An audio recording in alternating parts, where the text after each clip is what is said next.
দেখ আজকে সফটওয়্যার ইঞ্জিনিয়ারিংয়ে আমরা পড়বো হলো,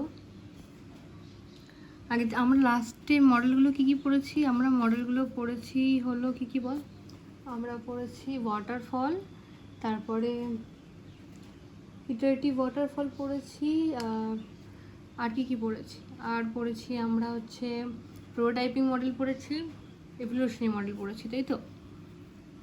আজকে যেটা পড়বো সেটা হচ্ছে স্পাইরাল মডেল। দেখ মডেলটা কেমন হয়।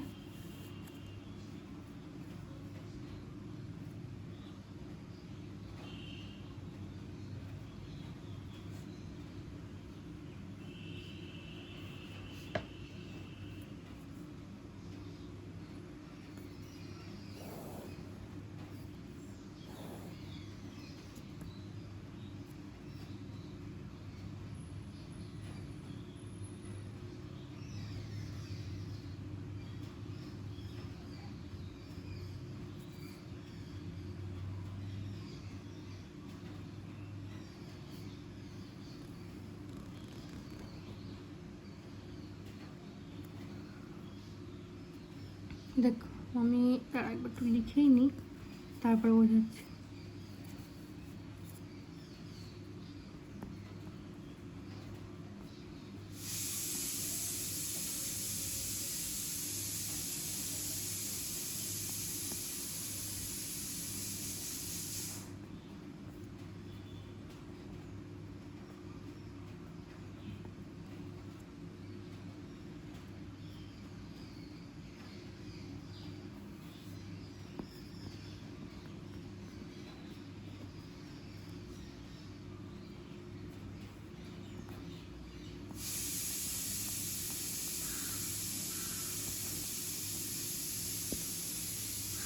দেখ আমাদের এটা স্পাইরাল মডেল কেন বলা হয়, কারণ এটা স্পাইরালের মতো ঘুরতে থাকে। আমাদের পুরো মডেলটাকে বা পুরো প্রজেক্টটাকে বলা উচিত, প্রজেক্টটাকে চারটে কোয়াড্রেন্টে ভাগ করা হয়। এখানে যেমন আমি ভাগ করেছি, এইরকম চারটে কোয়াড্রেন্টে ভাগ করা হয়। এই চারটে কোয়াড্রেন্টকেই একটা কোয়াড্রেন্টকে একটা রকম ফেজ হিসেবে বলা হয়। এবার কি কি ফেজগুলো,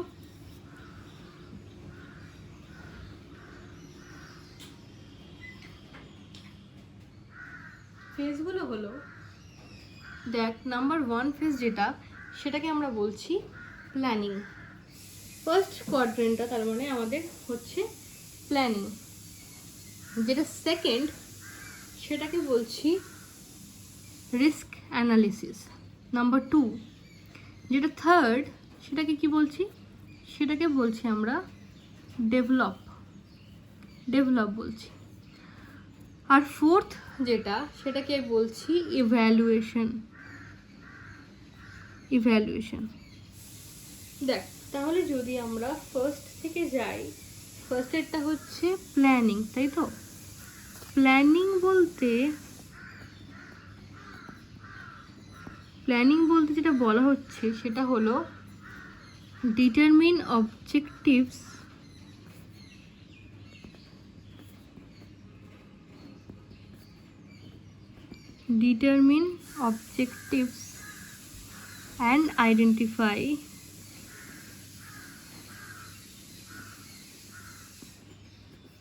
and identify alternative solutions.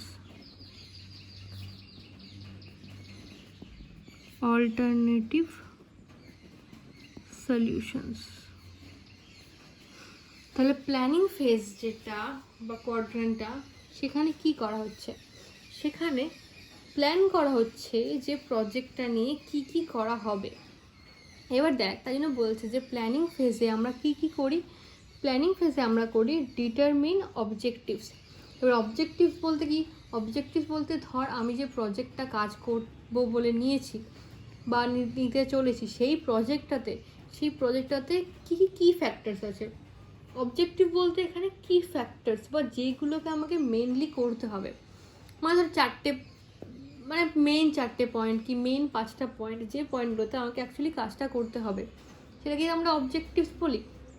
যে আমাদের পুরো প্রজেক্টটাতে আমার মেইন কোনগুলো জিনিসগুলো আছে যেগুলো আমাকে করতে হবে, যেগুলোকে অ্যাজ আ অবজেক্টিভ আমি ধরতে পারি, এরকম অবজেক্টিভগুলোকে, এরকম কাজগুলোকে আগে আমাকে আইডেন্টিফাই করতে হবে।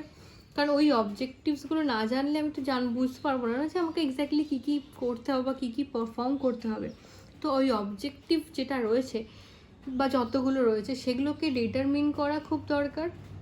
কারণ সেটা থেকে আমি তারপর সেই অবজেক্টিভগুলোকে বা সেই আমার যে মেন ক্রাইটেরিয়া বা বলিস রিকোয়ারমেন্টস যাই বলিস না কেন, সেগুলোকে সেইভাবে আমাকে প্ল্যান করতে হবে যে আমি সেগুলোকে কীভাবে এক্সিকিউট করতে চাই বা সেগুলোকে কীভাবে আমি বানাতে চাই। সেই পুরো জিনিসটাই কিন্তু আমার ওই দেখ, আমি যে প্ল্যানিংটা করব যে সফটওয়্যারটা বানানোর জন্য, সেই প্ল্যানিংটা করব কিসের উপর, আমার যে ফিজিক্যালি আমি বানাতে চাই, তাই না? বা যে আমার কাস্টমারের কাছে যে রিকোয়ারমেন্টসগুলো আছে সেই রিকোয়ারমেন্টসগুলো দিয়ে, সেই রিকোয়ারমেন্টসগুলোকে নিয়েই তো আমি আমার প্রজেক্টটা বানাবো। তো সেই প্রজেক্টটা বানানোর জন্য যেগুলো আমার কি ফ্যাক্টরস, সেই কি ফ্যাক্টরসগুলোকে আমাকে আগে জেনে নিতে হবে।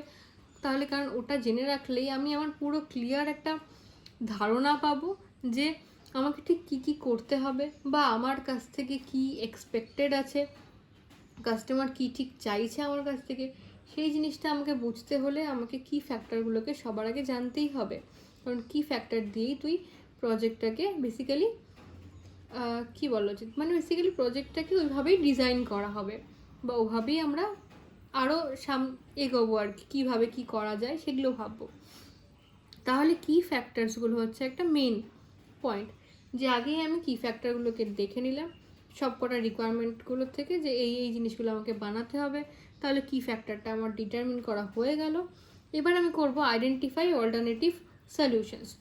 এবার দেখ, এবার আমি কি করব, এবার যখন আমাকে চেক করতে হবে যে এই যে কি ফ্যাক্টরগুলো দিয়ে আমাকে যে প্রজেক্টটা বানাতে দিচ্ছে, সেই প্রজেক্টটা বানানোর জন্য আমি কীভাবে জিনিসটা বানাতে পারি বা সফটওয়্যারটা কোনভাবে বানিয়ে উঠতে পারবো বা কীভাবে বানাতে পারবো, সেই যে একটা সলিউশন বার করা, সেই সলিউশনসগুলো একটা নয়, শুধুমাত্র একের অনেক বেশি হতে পারে। যে কতগুলো সলিউশনস হতে পারে, দেখ আমার কাছে যদি বেশি অপশন না থাকে, তাহলে আমি এবারটা ইভ্যালুয়েটও করতে পারবো না যে কোন অপশানটা বা কোন ওয়েতে কাজটা করলে আমার কাজটা ইজি হবে বা আমার জন্য ইজি হবে বা আমার জন্য প্রফিটেবল হবে, কোন সলিউশনটা নিলে আমার জন্য প্রফিটেবল হবে। মানে ধর আমার কাছে যদি মানে ধর একটা যে প্রজেক্টটা বা সফটওয়্যারটা জাভা দিয়ে করলে খুব সুবিধা হবে, কারণ আমি অলরেডি জাভার উপর অনেক প্রজেক্টস করেছি। তাই জাভাতে প্রজেক্ট করার জন্য যা যা সফটওয়্যার দরকার সেগুলোর লাইসেন্স আমার কাছে অলরেডি করা আছে, নতুন করে আমাকে লাইসেন্স কিনতে হবে না, বা মেমোরি স্পেস আমার কাছে কেনা রয়েছে, হোয়াট এভার এই টাইপের জিনিসপত্রগুলো, মানে যেগুলোর জন্য ধর আমার খরচটা কমবে বা যেগুলো আমার কাছে প্রিভিয়াসলি আছে সেইগুলোর জন্য সেরকম কিছু যদি আমি সেরকমভাবে যদি আমি সলিউশন বার করতে পারি, তাহলে হয়তো আমার ক্ষেত্রে অনেকটা লাভ, প্রফিটেবল বলতে পারি আমি। কারণ আমি তো কাস্টমারকে বলবো না যে দেখুন আমার কাছে কিন্তু লাইসেন্স করা আছে তা আপনি কম টাকা দেবেন, সেটা তো আর কেউ বলে না। কারণ আমি যখন এস্টিমেট করবো আমি তাকে বলেই করবো যে হ্যাঁ আমার কিন্তু এটা লাগবে, ওটা লাগবে, সেটা লাগবে করার জন্য। কিন্তু ফাইনালি দেখ, আমি যখন কিছু একটা কাজ করতে চাইছি তখন তো আমি প্রফিট দেখবোই, তাই না? যে আমার এই কাজটা করলে কীরকম কী প্রফিট আসবে। তো আমি সবসময় চেষ্টা করব সেই কাজটা করার কোন দিক থেকে প্রফিটটা দেখে করার কাজটা চেষ্টা করব। তাই জন্য আমার সলিউশনস ধর অনেকগুলো সলিউশন বেরোতে পারে, একটা জিনিসকে অনেকভাবে বানানো যেতে পারে, কিন্তু সেই বানানোগুলোর মধ্যে কোনটা বেটার হবে, কোন সলিউশনটা নিলে আমি ঠিকঠাক পারফর্ম করতে পারবো, সেটা আমাকে চেক করতে হবে। সেটা চেক করে আমাকে পারফর্মটা করতে হবে। বা ধর অনেকগুলো সলিউশনস আছে আমার কাছে, সেই সলিউশনসগুলোর মধ্যে আমি সেই একটা সলিউশনকে বেছে নেব যেটা আমার কাছে মোস্ট প্রফিটেবল সলিউশন বলে মনে হবে, সেরকম একটা কাউকে বেছে নেব, তাই তো? তাহলে সেইভাবে আমি আমার সলিউশনসগুলোকে আইডেন্টিফাই করে নেব, অল্টারনেটিভ সলিউশনস কী পাচ্ছি না পাচ্ছি। তাহলে প্ল্যানিং ফেজে আমি ঠিক এই কাজটুকুই করবো যে আমার অবজেক্টিভগুলোকে আমি ডিটারমিন করে নিলাম, আর আমার আইডেন্টিফাই হয়ে গেল অল্টারনেটিভ সলিউশনস, যে কী সলিউশনস আমি পাচ্ছি, সেই সলিউশনসগুলোর থেকে আমি আমার কাছে প্রফিটেবল কোনটা হচ্ছে এই জিনিসটা। তাহলে সেটা আমার হয়ে গেল, ধর প্ল্যানিং ফেজে আমি এই জিনিসটাকে পুরো কমপ্লিট করে নিচ্ছি। এবার দেখ, হ্যাঁ কীভাবে কাজটা হচ্ছে সেটা আমি পরে বলছি, কিন্তু কোন কোন ফেজে কী কী করছি সেটা একবার বলে নিই। তারপরে ফেজ ধর হচ্ছে রিস্ক অ্যানালিসিস, তাই তো? রিস্ক অ্যানালিসিসে আমি কী করছি? রিস্ক অ্যানালিসিসে তো নাম শুনেই বুঝতে পারছিস আমি কী করছি, আইডেন্টিফাই করছি অ্যান্ড রিজলভ করছি। Identify and resolve risks. তো দেখ আমি এখানে কি করছি, তাহলে আইডেন্টিফাই, ধর আমার প্রজেক্টটা করতে গিয়ে আমার কাছে কিছু রিস্কস আসছে কি না সেটা আমাকে আইডেন্টিফাই করতে হবে সবার আগে। যে ধর তুই যে সলিউশনটা নিয়েছিস সেই সলিউশনটা করতে গেলে দেখ আমার যদি রিস্ক পরে আসে তাহলে আমার পক্ষে অসুবিধে। ইনিশিয়াল স্টেজ থেকে আমি যদি রিস্কগুলোকে জেনে নিই আর সেই অনুযায়ী অ্যাক্ট করি তাহলে সেটা অনেক বেশি মানে ফ্রুটফুল হবে, কারণ আমি রিস্কগুলোকে জানছি, জেনে সেগুলোকে রিজলভ করে রাখছি। তাহলে আমার পরের ফেজটাতে আমি সব আমার রিস্কগুলোকে আইডেন্টিফাই করছি। রিস্ক বলতে কীরকম রিস্ক, ধর মেমোরির রিস্ক হতে পারে একটা, মানে আউট অফ মেমোরি যাতে আমার না হয়ে যায়। ধর আমি প্রজেক্টটা বানানো শুরু করে দিলাম, তারপর দেখছি আমার কাছে স্পেস নেই, আমাকে স্পেস কিনতে হবে বা ক্লাউডে স্পেস কিনতে হবে, মানে এই জিনিসগুলো তো আমাকে যদি হঠাৎ করে আসে আমার কাছে, তাহলে সেটা আমার কাছে হঠাৎ করে আসা মানে একটা শকিং ব্যাপার, তাই না? বা তার জন্য আমার কাজটাও কিছু থেমে যেতে পারে কোনো কারণে। তো সেইটা যদি আমি আগে থেকে ভেবে রাখি বা আগে থেকে ক্যালকুলেট করে রেখে জিনিসটাকে রেডি করে রাখি তাহলে সেটা আমার ক্ষেত্রে অনেক বেশি ইজি হয়ে দাঁড়াবে। তো এই টাইপের যদি আরও কোনো রিস্ক থেকে থাকে, ওই যেমন ধর লাইসেন্সের কথা বললাম, যে এমন নয় তো আমার 1 মাস পর লাইসেন্স শেষ হয়ে যাচ্ছে, আমি ভাবছি এখন তো আমার লাইসেন্স আছে, কিন্তু সেটা আমাকে চেকও করতে হবে না যে আমার লাইসেন্স শেষ হয়ে যাচ্ছে কি না, কোনো সার্টিফিকেশানের ইস্যু হচ্ছে কি না, আমি যেখানে বানাচ্ছি যেখানে হোস্ট করব সেখানে সার্টিফিকেশানের কোনো ইস্যু হবে কি না, মানে এরকম প্রচুর রিস্ক হতে পারে যে রিস্কগুলোকে আমাকে চেক করতে হবে যে এই রিস্কগুলো হচ্ছে কি না। তো সেই রিস্কগুলোকে আমাকে চেক করে নিতে হবে, এই রিস্কগুলোকে আগে আইডেন্টিফাই করে, আর যদি রিস্কগুলো আমি খুঁজে পাই তাহলে সেগুলোকে আমাকে রিজলভ করে নিতে হবে। তাই জন্য এইটা রিস্ক অ্যানালিসিস করার জন্য আমি একটা পুরো আলাদাই ফেজ রাখছি যেখানে আমি রিস্কগুলোকে অ্যানালিসিস করব। আচ্ছা, পরের পার্ট ডেভেলপ পার্ট, মানে তো বুঝতেই পারছিস নাম শুনে যে এখানে আমি কি করি, আমি ডেভেলপ করি, আমি সফটওয়্যারের ডেভেলপমেন্টটা করি।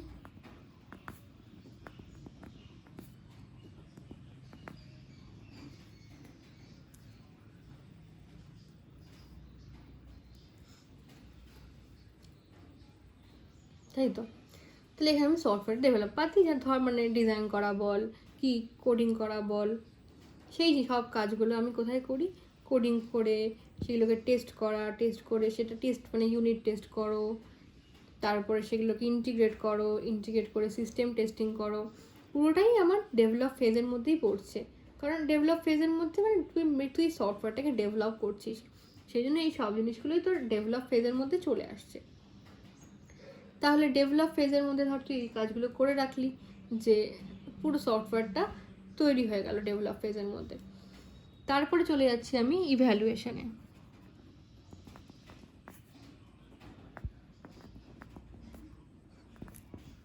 এবার ইভ্যালুয়েশন বলতে আমি কি করব, ইভ্যালুয়েশন বলতে আমি করব হচ্ছে review and plan for the next phase.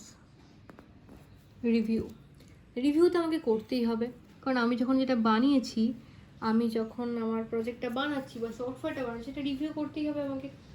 Review করলাম, রিভিউ করে plan for the next phase. আচ্ছা, এবার ব্যাপারটা বলি যে আমি কীভাবে কাজটা করি। দেখ আমি কিন্তু স্পাইরাল মডেলেও কিন্তু প্রথমেই পুরো প্রজেক্টটা বানিয়ে ফেলি না, আমি কিন্তু পুরো প্রজেক্টটাকে কিছু কিছু ফেজে ভাগ করে নিই, তারপরে 1 বাই 1 সেই ফেজগুলোকে এক এক করে করি, বা এক এক করে সেই ফেজগুলোকে 1 বাই 1 আমরা ডেভেলপ করি। তারপর সেটাকে মানে ধর প্রথমে আমি শুরু করি প্ল্যানিং ফেজ থেকে। প্রথমে ধর আমি আমার সফটওয়্যারটাকে আমার মানে 5খানা ফেজে ভাগ করে নিয়েছি, যে 1 বাই 1 প্রত্যেকটা ফেজকে আমি করবো আর কি 1 বাই 1।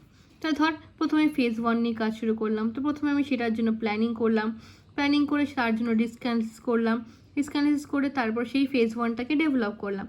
ডেভেলপ করে আমি চলে গেলাম ইভ্যালুয়েশনে। এবার ইভ্যালুয়েট করা হলো, মানে রিভিউ করা হলো যে ফেজ 1টা আমি যে বানালাম সেটা ঠিকঠাক কাজ করছে কি না, বা কাস্টমারকে দেখানো হলো। কাস্টমার যদি বলে যে না কিছু প্রবলেম হচ্ছে, তাহলে তো আবার আমাকে সেটা ঠিকঠাক করতে হচ্ছে। সেটা ঠিকঠাক করা হয়ে গেলে, যখন আমার কাস্টমারের কাছে সেটা অ্যাকসেপ্টেবল হয়ে গেল, তখন আমি কি প্ল্যান করলাম, তখন আমি plan for the next phase. তখন আমি চলে গেলাম আবার প্ল্যানিংয়ে, কারণ পরের ফেজটাকে আমাকে প্ল্যান করতে হবে। তারপরে আবার আমি পরের ফেজের প্ল্যানিং করলাম, পরের ফেজের প্ল্যানিং করে সেটার জন্য আবার রিস্ক অ্যানালিসিস করলাম। রিস্ক অ্যানালিসিস করে তারপর চলে গেলাম সেটাকে ডেভেলপমেন্ট করার জন্য, তাই না? কারণ সেই ফেজটাকে আমাকে পরের ফেজটাকে ডেভেলপ করতে হবে, ডেভেলপ করে সেটাকে বানাতে হচ্ছে। তারা ডেভেলপ চলে গিয়ে ডেভেলপ যখন কমপ্লিট হয়ে গেল, আমি চলে গেলাম ইভ্যালুয়েশনে। আবার ইভ্যালুয়েট করলাম সেটাকে, যে ঠিকঠাক হলো কি হলো না, এই সব করে আমি ইভ্যালুয়েট করলাম। তারপরে ইভ্যালুয়েট করে তারপর আবার আমি কি প্ল্যান করব নেক্সট ফেজের জন্য। তাহলে এইভাবে একটা স্পাইরালের মতো কিন্তু আমার এটা ঘুরতে থাকবে। কতক্ষণ ঘুরবে, যতক্ষণ আমার ফেজটা শেষ না হয়ে যাচ্ছে। যতক্ষণ আমার কি হচ্ছে, আমার যতগুলো ফেজ আমি বানানো ভেবেছিলাম, ততগুলো ফেজ যতক্ষণ আমার শেষ না হয়ে যাচ্ছে, ততক্ষণ আমি এইভাবে স্পাইরাল মডেল হিসেবে স্পাইরালি ঘুরতে থাকছি। ঠিক আছে, তাহলে এইভাবে আমার প্রজেক্টটাতে পুরো কাজটা আমি করছি। এবার ধর যদি আমি জানতে চাই যে আমার, ধর যে কোনো একটা টাইমে কোনো একটা প্রজেক্টের at any point of time, ধর আমি জানতে চাইলাম যে আমার প্রজেক্টে এত দূর প্রজেক্টটা চলার ফলে কতটা কস্ট হয়েছে বা কতটা কস্ট আমার লেগেছে। ঠিক আছে, তখন আমি কি দেখব, তখন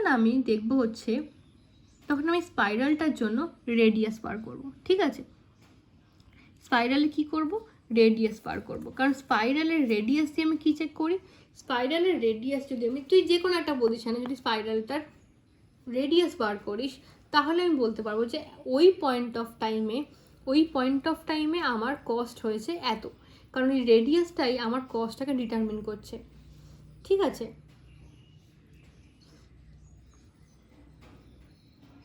আর যদি আমি জানতে চাই যে আমার কতটা প্রগ্রেস হয়েছে কারেন্ট ফেজে, তাহলে আমাকে অ্যাঙ্গুলার ডাইমেনশন বার করতে হবে।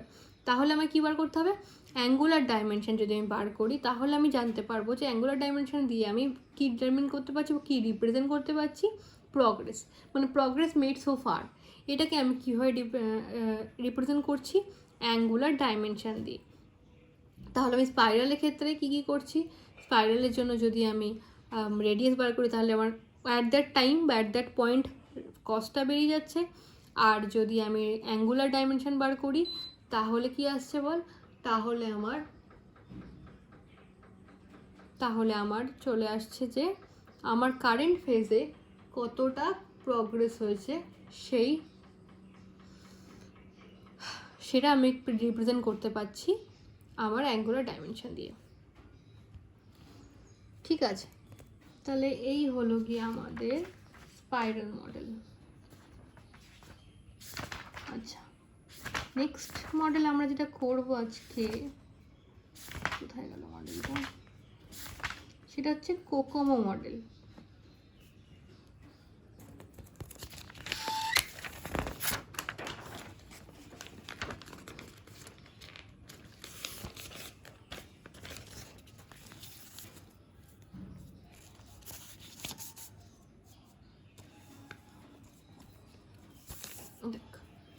কি বলছি,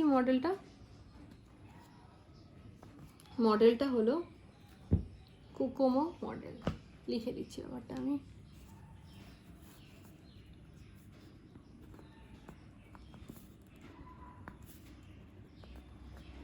কোকোমো মডেল, বেসিক্যালি কোকোমো মডেলটার মানে হলো হচ্ছে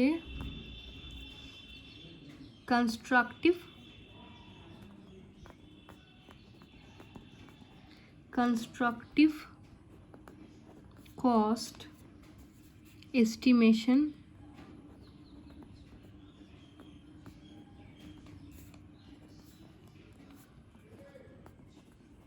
মডেল। কনস্ট্রাকটিভ কস্ট এস্টিমেশন মডেলই হচ্ছে আমার কোকোমো মডেল। এই মডেলটার আবার আমাদের বেসিক্যালি খুব বেশি শিখতে হবে না, মানে মডেলে কীভাবে কাজ করে সেটা শিখতে হবে না। নর্মালি কী হয়, এই মডেলটার থেকে অ্যাকচুয়ালি আসে সেটা হচ্ছে সাম করতে দেয়, এই মডেল থেকে একটা করে সাম আসে। তো সেই সামটাই আমরা শিখে নেবো যে সামটা আমরা কীভাবে করি। তার জন্য আমাকে তিনটে স্টেট মাথায় রাখতে হয়। এই সামের ক্ষেত্রে তিনটে স্টেট হয়। কি কি? একটা হচ্ছে অর্গ্যানিক, একটা হচ্ছে সেমি ডিট্যাচড, আরেকটা হচ্ছে এমবেডেড। এই তিনখানা স্টেট থাকে। এবার সেটাতে কীভাবে হয় বা কী হয় এই তিনটে স্টেটে, সেটা আমি বলছি। তিনখানা স্টেট কি কি বললাম? অর্গ্যানিক, সেমি ডিট্যাচড আর এমবেডেড। আচ্ছা, আমরা ধর কোনো একটা প্রজেক্টকে, মানে এগুলোকে টাইপও বলতে পারিস, প্রজেক্ট টাইপ।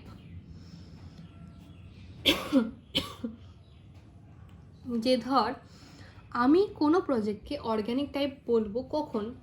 যখন ধর সেই প্রজেক্টে এমন লোকজন কাজ করছে যারা হয়তো সেই অ্যাপ্লিকেশনের প্রোগ্রামিং নিয়ে খুব ভালো জানে।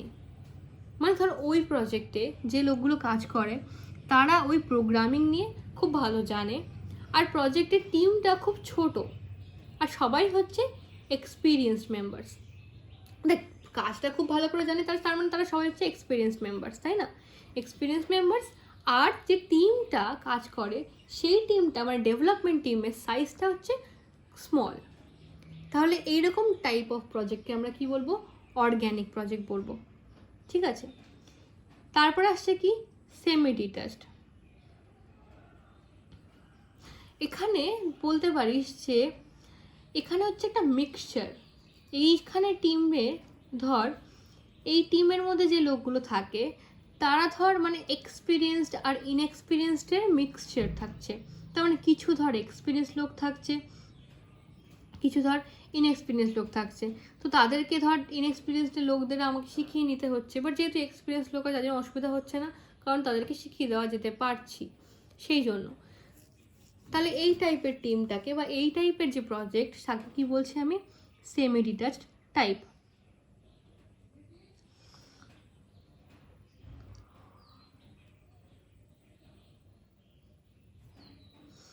আর ধর এমবেডেড কোনটাকে বলছি? এমবেডেড বলছি যে ধর যেখানে আমরা কোনো হার্ডওয়্যার নিয়ে কাজ করি, মানে ধর কোনো কমপ্লেক্স হার্ডওয়্যার নিয়ে কাজ করা হচ্ছে বা স্ট্রংলি কাপলড এমন কিছু ডেভেলপ করা হচ্ছে, সেই রকম প্রজেক্টকে আমরা বলছি এমবেডেড টাইপ।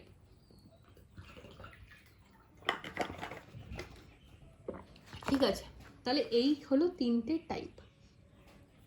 এবার দেখ, আমাকে কোকোমো মডেলের যে সামগুলো আসে তাতে আমাকে অ্যাকচুয়ালি দুটো জিনিস বার করতে হয়। একটা হচ্ছে এফর্ট, যার ফর্মুলা আমার কাছে দেওয়া আছে, A1 into KLOC whole to the power A2 person month.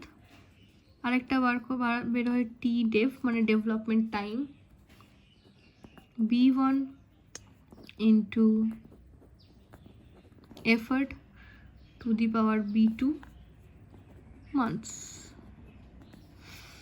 দেখ, এখানে KLOC মানে হচ্ছে kilo lines of code.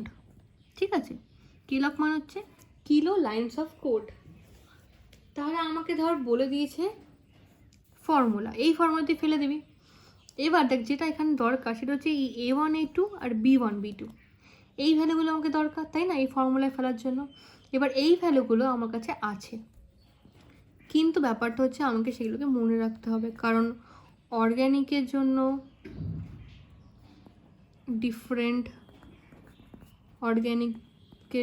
Different, semi ডিট্যাচডের জন্য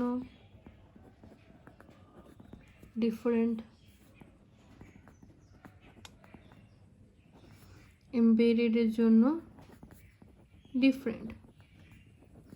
দেখ, অর্গ্যানিকের এফর্ট বার করার জন্য আমার কী কী লাগবে? A1 আর A2। তাহলে অর্গ্যানিকের জন্য এফর্ট A1 হচ্ছে 2.4 KLOC, A2 হচ্ছে 1.05 পারসন মান্থ।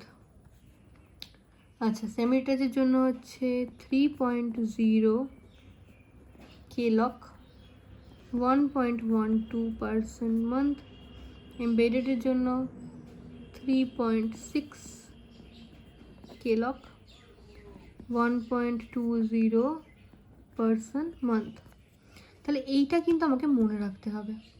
অর্গ্যানিকের জন্য A1 A2 ভ্যালু কিন্তু চেঞ্জ হয়ে যাচ্ছে, প্রত্যেকটা টাইপের জন্য A1 আর A2 ভ্যালু কিন্তু চেঞ্জ হয়ে যাচ্ছে। সেমভাবেই B1 আর B2 ভ্যালুও চেঞ্জ হবে। ধর অর্গ্যানিকের যদি আমি TDEV লিখি,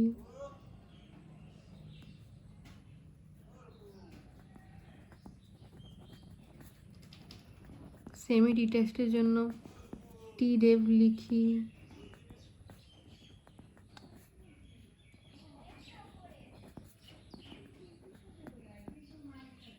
এমবেডের জন্য TDEV লিখি। ধর অর্গ্যানিকের TDEV এর জন্য আমার লাগবে কি B1 আর B2 লাগবে। তাহলে অর্গ্যানিকের B1 হচ্ছে ধর 2.5, এদিকে এফার্ট B2 হচ্ছে 0.38 মান্থস। ঠিক আছে, এর ক্ষেত্রেও ধর 2.5,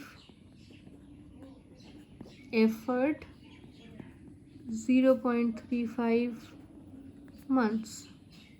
এমবেডের ক্ষেত্রে আছে, তার মানে দেখ দুটোই সবকটা কিন্তু 2.5, তার মানে B1 এর ভ্যালুটা মনে রাখাটা ইজি, কারণ সবকটাই 2.5, এফার্ট 0.32 মান্থস। তাহলে এই জিনিসটা আমাকে রাখতে হচ্ছে, মনে রাখতে হচ্ছে। এবার চল তাহলে আমরা একটা সাম দেখি। সরি,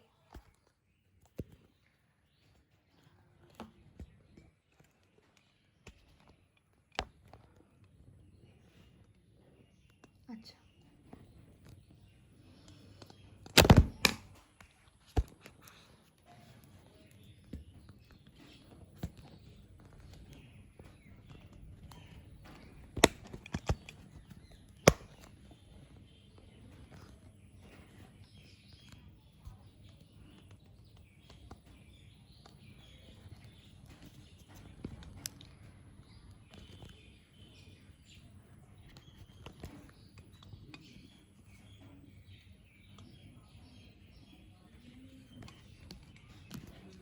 সরি, এটা বারবার পড়ে যাচ্ছিল।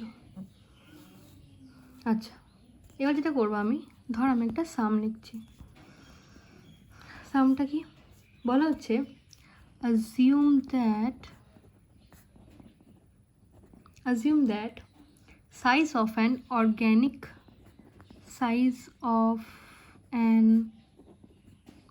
organic type software। তাহলে অর্গানিকটাকে আমাকে বলে দিয়েছে আগে থেকে, তাহলে সেই হিসাবে আমি চেকগুলো করবো, ভ্যালুগুলো বসাবো। Software product, organic type software product has been estimated to be 32,000 lines of source code। Assume that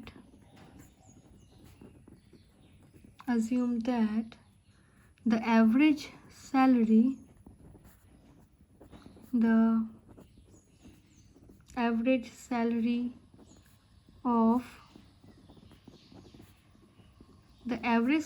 of software developers rupees 15,000 per month।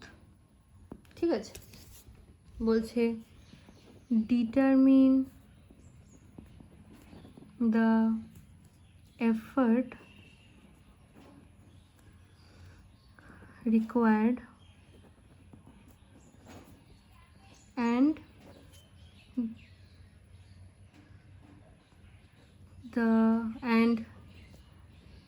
nominal development time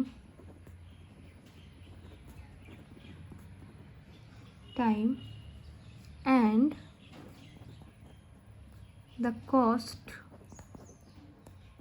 to develop the product.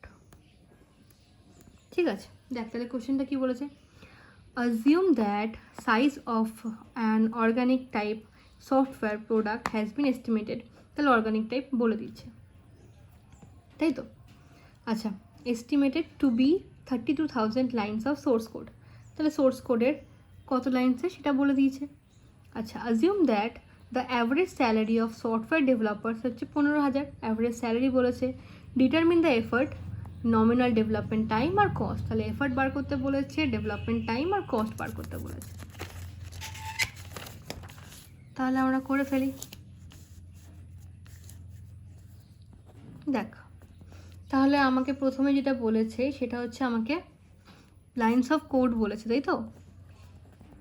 LOC বলেছে 32,000, right. কিন্তু আমার কি চাই, আমার চাই কে lock.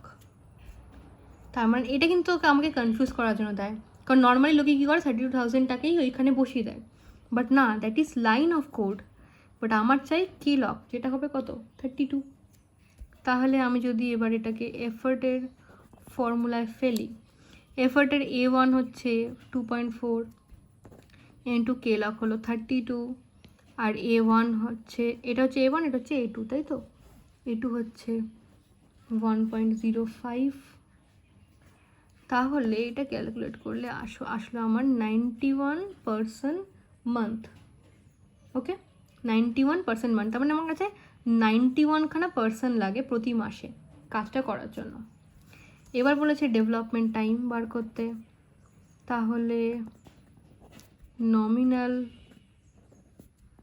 Development time যেটা হচ্ছে আমার টিডেভ মানে B1 হচ্ছে আমার 2.5 ইন্টু এফার্ট কত 91, 0.38 হচ্ছে B2, এটা বেরোলো হচ্ছে 14 মান্থস। তাহলে টোটাল কস্ট কত লাগে বার করেছে, তাই তো। টোটাল কস্ট কত লাগবে, দেখ আমার কত লোক কাজ করছে 91, তাই তো। 91 লোক কাজ করছে, কত টাকা আমার মিনিমাম টাকা 15,000 করে। তাহলে 91 লোককে 15,000 টাকা করে দিলে কত টাকা আসছে 1465,000, এই টাকাটা আসছে, এই টাকাটা আসছে আমার। তাহলে এই টাকাটা হচ্ছে আমার টোটাল কস্ট। ঠিক আছে, বোঝা গেছে তাহলে আমার কোকো মডেল কীভাবে কাজ করে। ওকে।